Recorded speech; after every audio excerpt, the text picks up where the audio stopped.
Hello, class, and Dr. Kwame. My name is Jewel Elliott, and for our PBA 520 term paper, I did research to see if SNAP benefits had an impact on reducing food insecurity within United States households. The United States Department of Agriculture, USDA, is responsible for overseeing country food supply laws. The USDA has many food assistance and nutrition programs. The Food Stamp Program, now known as the Supplemental Nutrition Assistance Program, SNAP, is the USDA's largest food assistance program. By definition, SNAP is intended to help low-income individuals and families buy the food they need to be in good health. The department created a plan to fight against hunger and give the basic protection to the public of all ages and different types of household. Eligibility for this program is based on residence, citizenship, employment, work requirements, resources, and income. Families will need to submit their proper paperwork before they are approved. Once they are approved, they will receive an electronic debit transfer card, EBT, which is similar to a debit card except that they can only use this card at grocery stores and places that accept the card. Once they get the card, they'll be able to get benefits loaded onto their card automatically at the beginning of each month. Food insecurity is defined as not having access to enough food for a healthy and active lifestyle.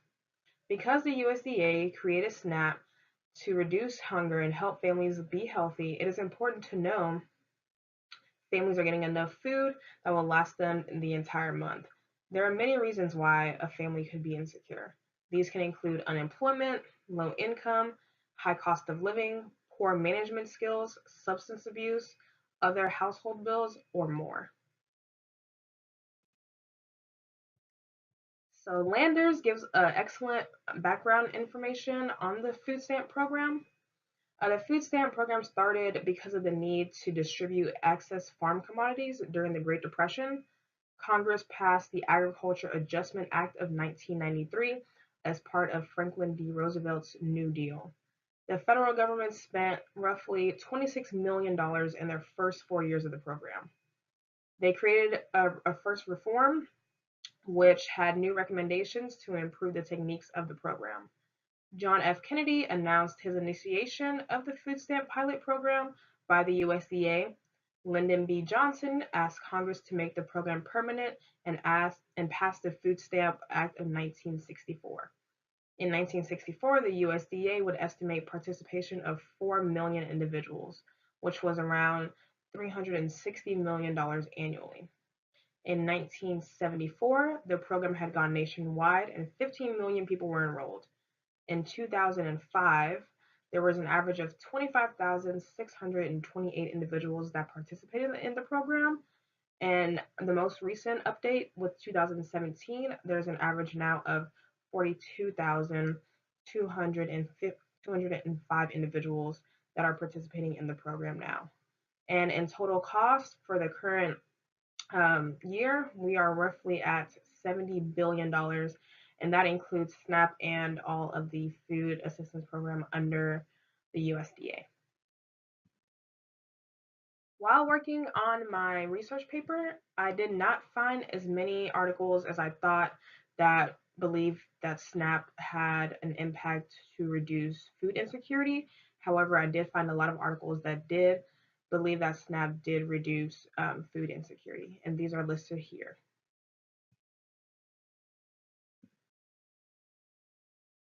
So not only is the purpose of SNAP benefits to help reduce hunger in households, but it's also to help families live a healthy and active lifestyle. A lot of health issues can occur if they are not living a healthy lifestyle, such as hypertension, diabetes, cardiovascular disease, obesity, dental issues, and more. Studies have shown that participants using SNAP consume less vegetables, fruit, and whole grains, which are the essential nutritions. Families need to ensure that they're buying healthy foods for their family and not just junk food because it's cheap. It's important to know that buying the proper foods will reduce these health issues from happening. There are many education programs such as SNAP Ed that can help families learn about how to fully take advantage of SNAP, how to make their money last the entire month, and how to purchase healthy foods. Now for the results. This information in the results section was provided by the USDA in their reports on SNAP and food security within United States households. I went ahead and used the data from 2016. So in 2016, there were 87.7 households that were food secure and 12.3 households that were food insecure. Of those 12.3 households that were food insecure, there are 7.4% of people that had low food security and 4.9 people households that had very low food security.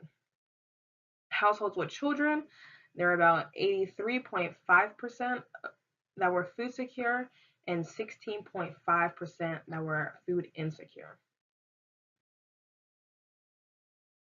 There was 41.2 million people that lived in a food insecure household. 10.8 million adults lived in a household with very low food security. 6.5 million children lived in a food insecure household, in which children along with adults were food insecure, and 703,000 children lived in a household in which one or more child experienced very low food security.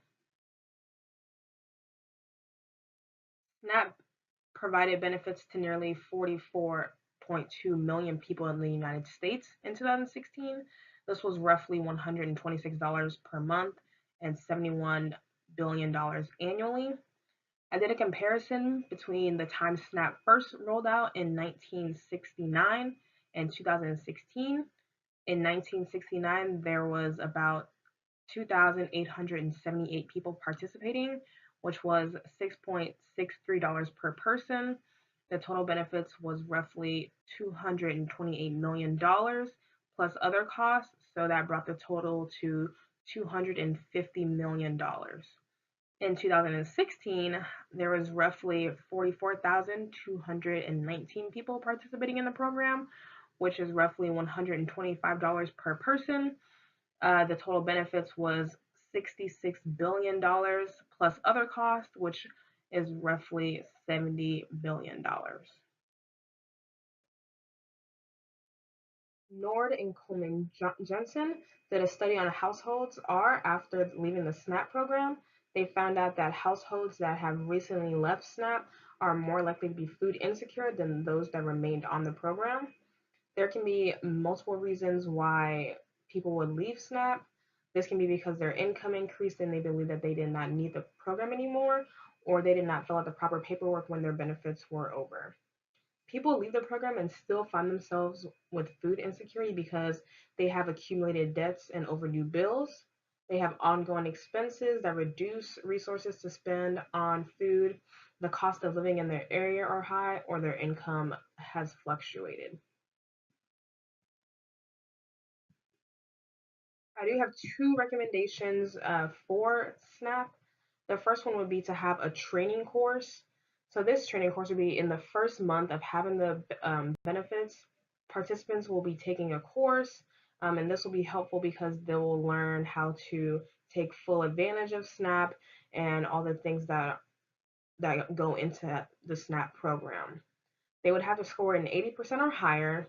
Uh, Topics in the course can involve anything from how to manage SNAP benefits properly, how to make the benefits last throughout the whole month, healthy foods to be purchased, recipes for healthy foods, and things that can happen if the families do not eat healthy.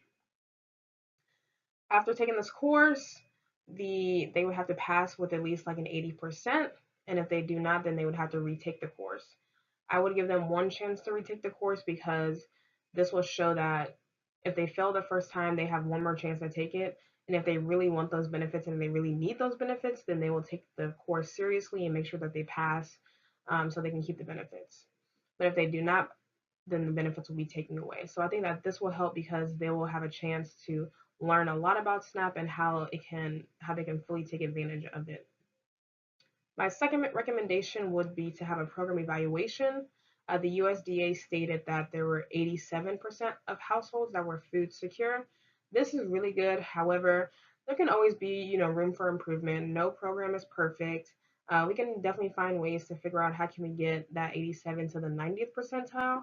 I don't believe that there will ever be a program that'll be at 100% perfect, but we can find different ways to help households that are food insecure become food secure.